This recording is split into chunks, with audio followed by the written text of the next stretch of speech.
You hear that?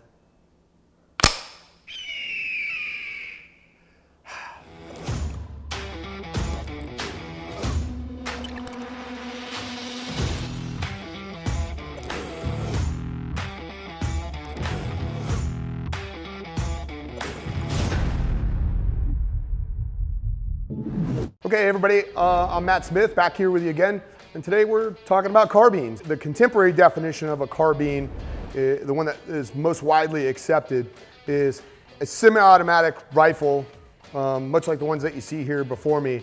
They're designed to be portable. They usually have a buffering system that makes recoil very low, but most importantly, they have a changeable magazine, which means when I get to the end of whatever my capacity is for ammunition, I can quickly change and add more ammunition into it. And these are all examples of carbines here in front of me, 3 different types of carbines. We teach a carbine course, and we got a lot of questions, people asking, like, what is a carbine? What can I bring to carbine? Any one of these are an example of what you could bring to carbines.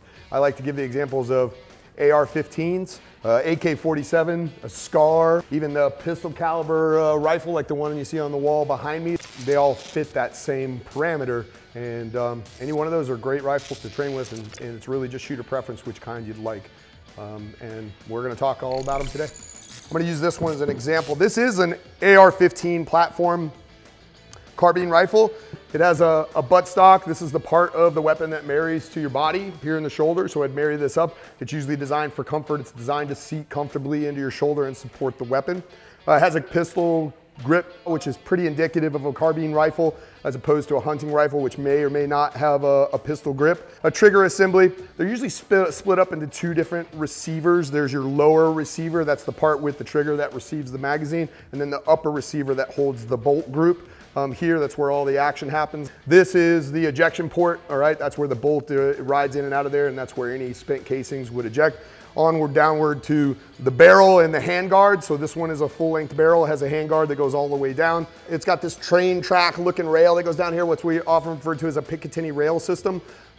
That is just a rail system that I can mount different attachments. All this just serves as mounting, A, to prevent the heat from the barrel from burning your hand, and B, to give you a lot of options to mount different gear. Now this one is a full-length barrel. It has a handguard that goes all the way down, all the way to the end, and most of them will be equipped with what they call like a flash hider or a flash suppressor. Keeps the barrel in place, which makes these very stable and very easy to shoot. If you looked on the other side, you'd see there's a couple other components that we typically talk about. This one has a selector safety switch. That's this switch right here. That allows you to switch back and forth from safe to semi-auto. This is a semi-auto weapon. It is not a machine gun. It is not a fully automatic weapon. This is the bolt catch right here, all right, that will lock the bolt to the rear or release the bolt. So in this case, if I were to press this on this side and then pull back on the charging handle, which on an AR platform is a T-bar located right here, I could pull the bolt to the rear, and you see how I locked it to the rear. Now the breech is open and I can see in there, and that's a great way to look in there and clear the weapon and make sure that it's a nice, safe weapon. All these weapons have been cleared prior and double checked by everybody. That's how I lock the bolt to rear. And if I depress the other way, if I depress the larger portion, upper portion of this with my thumb on this side, as I depress it, you'll see the bolt will go forward. And that's how I drop the bolt into battery, or if I wanted to put a round into battery, that's how I do it. Most of them will have an adjustable buttstock and then a sling, which I think is a very important element. And we'll talk about this particular sling is our Sheepdog Response sling. It's a fully adjustable kind of dynamic sling, and it's got different sling points that it can attach to that I can change quickly. On this rifle, not every rifle has a quick change sling attachment point. This particular one does. It's very popular in modern rifles, but most of them are going to have these components. They're going to have a buttstock. They're going to have a safety selector. They're going to have some way to charge the rifle, all right, to get around into battery. They're gonna have a magazine well where the actual magazine goes in, and they're gonna have some kind of bolt lock system, some way to lock it to the rear and some way to release it. Oh, and then the one part I failed to mention on this side is the magazine release, which is this button will allow you to quickly take the magazine out and insert a new magazine in. Now, this device that you see on the back here is what's known as a forward assist. All that does is if for some reason the rifle's dirty and the bolt doesn't go all the way into battery, you could push that button and it has a ratcheting action that will drive the bolt into battery. So if you think of a light portable weapon that I can marry to myself, all right, has a pistol grip, and I'm able to manipulate all these controls with my hand here in position, then you're talking about carbine rifles, and that's what we're talking about. And this is a good example. This is the AR-15 model or platform carbine rifle. Unlike these two, which are two different types, but have similar features. Okay, so we're just gonna talk about some of the basic functionality. Again, we're sticking with the AR platform. So let's just talk about if I wanted to put a magazine into this weapon. So this is a magazine, it's an AR magazine. I got dummy rounds loaded, high visibility plastic dummy rounds in there just for demonstration purpose today. This is a 30 round magazine, so this could hold 30 rounds. Some state laws, you can't have a high capacity magazine like this. There is higher capacity mags than this, believe it or not, but this is a 30 round. This is your basic AR style magazine for most of these carbine platforms. So I want to insert it into the system. I want to insert it into here. This is the mag well. This will bring the ammo in through the lower receiver and let it come up to where the bolt can strip it off the magazine and actually put it into the barrel. That just locks into the system. So if I just push it in, I push it forward, you'll hear it click into place. And I like to give it a little tug to be sure and see how I tug down on it, make sure that that magazine is fully seated.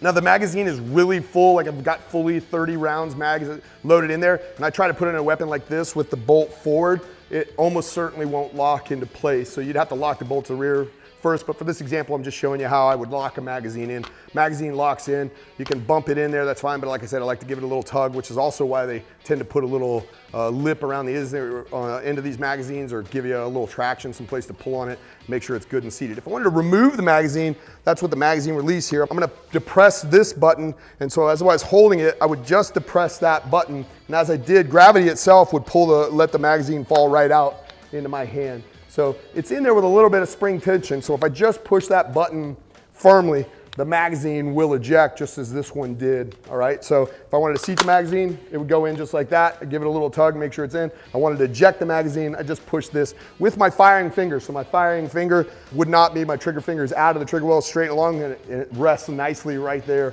on the mag release. And if I wanted to release it, I just put it and it'll drop neatly out of the system. That allows for a quick change. So I can drop that one, and the process of dropping that one, I'm grabbing the next one and it can go right in. I can fully seat it, give it a tug, and go right back to work if I wanted to. There, so I'll drop that and I'll lay that down on the counter for now. So once I had it loaded, or if I really wanted to load this thing and I was gonna load it, I'd go through the loading procedures, and we discussed this in other videos, but I'll go through it quickly as I do it now. In this case, what I'm gonna do is I'm going to push the bolt catch down, right?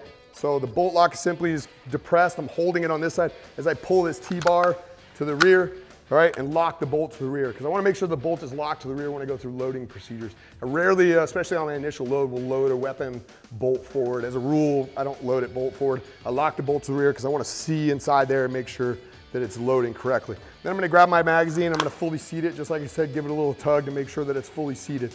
And then I would just rotate the weapon looking at my target. I would always work high in my workspace, whatever I'm looking at, whatever my target is. Out there, I got good situational awareness, and just in my periphery, I can see that bullet down in there. I don't know if you can see it, but I can see that bullet down in there. And as I bring my hand back, I'm gonna put my thumb right on that bolt release right there. And as I push with my thumb, I'll watch that round go into battery in my periphery. I see it go in and I know that it's loaded. That's a good feeling. So as I hold it, my finger is straight along the lower receiver. That's safe. I know it's not on a trigger. And on the other side, my thumb is up under the selector switch, allowing me to know that weapon is safe. And I can feel it tactily, that I can feel it, that it's in a safe position. Unloading is very important with a rifle or any weapon system.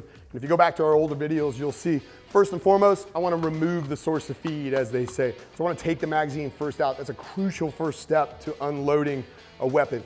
You never want to lock the bolt to the rear and then later on come back for the magazine, because there's always this chance that you'll accidentally reload a round, and you don't want to do that. It's the cause for a lot of incidents with rifles. So first and foremost, that magazine, that source of feed has got to come out. So just like I showed you before, I depress the magazine release and I pull that magazine out with any remaining ammo in it. Then I'm going to come back to that same bolt catch. I'm going to depress that bolt catch. I'm going to lock the bolt to the rear, and I'm going to watch that round eject. I like to see it go. I want to see that the weapon is working properly. Now, once that's done, weapon's on safe, fingers out of the trigger well, and I'm going to bring it over. I'm just doing a 3-point check. I'm gonna make sure the weapon's pointed in a safe direction. I'm looking in the barrel. I'm looking in that mag well, ensuring I see daylight through there. That lets me know I did that first step correctly. And then I look on the bolt face, and I'm making sure there's nothing stuck on the bolt face, anything preventing it from going into action again. If I wanted to put it into action again, I could. I could just grab a magazine, drop it right in there, and go through the same process. So that's loading and unloading of a carbine rifle, this particular one, the AR system. Very convenient, very easy. Anybody could do it. A caveman could do it. That's why these systems are so popular, very easy to use. The next thing I'm going to talk to you about when it comes to the carbine is the use of the selector switch. So I'm going to change positions. I'm going to go, again, I'm loading dummy rounds. I'm going to go through the loading procedure, make sure it's seated, drop that bolt. I see the round go into battery. Weapon stays in a safe direction. Now if you look as I point this weapon, everybody see the selector switch as my thumb rests on it. Okay, so I'm gonna try and grip the rifle. Typically I'll grip it out as far as I can comfortably grip it. But if I want to put the weapon on fire, if I had the weapon in a safe direction and I wasn't pointing at a target, I'd be down here and that thumb would remain under the selector switch, and it lets me know, hey, that weapon's on safe, and I know it's on safe. If I brought it to bear and I wanted to put it in action, I would just bring it up, and as I brought it up, my thumb would drop that selector switch down. Again, it's tactile. I don't have to look at it. I felt it go into the fire position, and I felt it securely click into the fire position. If I pulled the trigger now, the firing pin would drop and that weapon would fire if there was a live round in it, okay?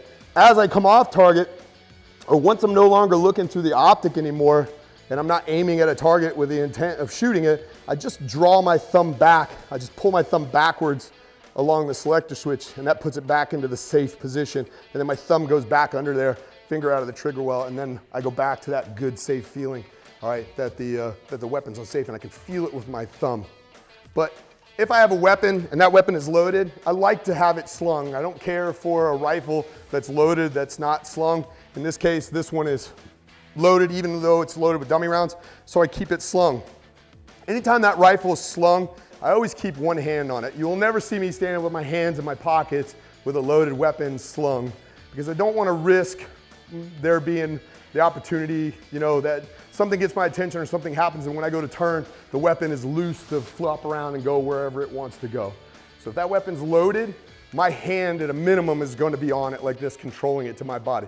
In actuality, for me, that hand is always going to be right here on the pistol grip. That thumb's always going to be on the selector switch so I can feel that it's on safe, and that other finger is going to be elongated here. And that's how I control my weapon when I'm standing with a loaded weapon. And there you go. That was loading and unloading and slinging carbine weapon system. I'm going to show you a little bit about stance and grip with the carbine weapon system. Again, I'm going to sling it. When I sling the weapon, if I'm going with this traditional type sling, I hold it in my grip hand and ease it over my neck with the other hand, and now I can hold it comfortably. As far as my stance goes, that gap between the strap and my shoulder is typically where this would rest. If I bring a rifle to bear, I want to marry the buttstock to my shoulder. I grip the pistol grip with the 3 lower fingers. That trigger finger stays straight along the lower receiver. And I want a comfortable handshake grip on the pistol grip. And you can see this one's got cutouts for the finger. It fits comfortably in my hand. The other hand, like I stated before, it's gonna go onto the handguard. It typically goes as far down as you can do it. There's a couple different methods for gripping this, but a very popular method nowadays is what's called the C clamp or the eagle clamp on this thing, which is rotating your hand over and really clutching that thing. If I'm gonna take a really, really long shot, I won't lie, sometimes I reverse my grip on this and let it rest in my hand like this. But for the most time, if I'm shooting dynamically or I'm shooting at mid to short range targets, I'm just holding it here like this with my thumb rotated over. Not just supporting it, but actually holding it, because I pull the weapon back into my shoulder. So I'm pulling the weapon into the body with this. I'm aiming with this hand and the rifle tucked into my body. This hand just serves to operate the trigger and manipulate the controls. And then I just marry my cheek with the stock so I can see through the optic nicely, both eyes open, and that's a good stance for shooting. Notice my elbows are in. I keep my elbows tucked in. I don't have my elbows flared out. I want to stand comfortably, my shoulders comfortably. And I bring the rifle to my eyes. I don't turtle my head down to the optic or bend over. I just want to stand comfortably and bring the optic to my eye and pull it deep into my shoulder. That's the nice thing about this sling system, because it's quick adjust. I can actually grab it and tighten it, and that can help to really pull the rifle tightly into my shoulder, tuck my elbow tightly, square my feet up, and this is a really good shooting stance, a nice stable platform that I can shoot, move, engage multiple targets.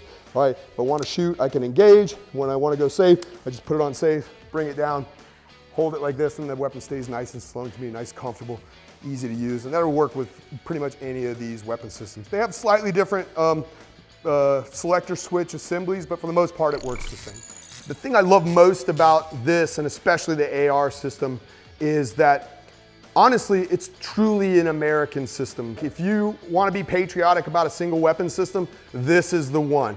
This is America through and through. I love that about this system. It's truly an American masterpiece, and from its humble beginnings as a short carbine and the M16 from the military, following the M14 and the days of the M14 and the Garand in the military, when they decided to go with this platform, it has developed, and now it's developed into this beautiful thing. What Bushido is to swordplay in the Japanese culture is what the AR-15, in my opinion, is to American culture. It's a beautiful American weapon system that's incredibly efficient and something that you could be very proud of. And I'm very proud. I love shooting them. I've lived with it and slept with it for decades in military service. That isn't to say that I don't own these other weapon systems. I do. And so I like the different features of the different weapon systems. All of them bring something to the table, but nothing brings more good old American red, white, and blue pride to me like the AR-15. That's why I love this thing. So, you know, there's shooter's choice out there. They're great for shooting sports. They're great for property defense. They're great for putting food on the table. It's just a great weapon system. Carbines as a whole that we've talked about today are fantastic, and I just want to increase everybody's level of understanding. So leave us a comment if you like carbines, leave it if you hate carbines, leave it if you think I'm full of crap and none of this is true, and leave it if you love AR-15s, because I love AR-15s too. So like and subscribe if you can, and thanks for joining us for a little bit more about carbines.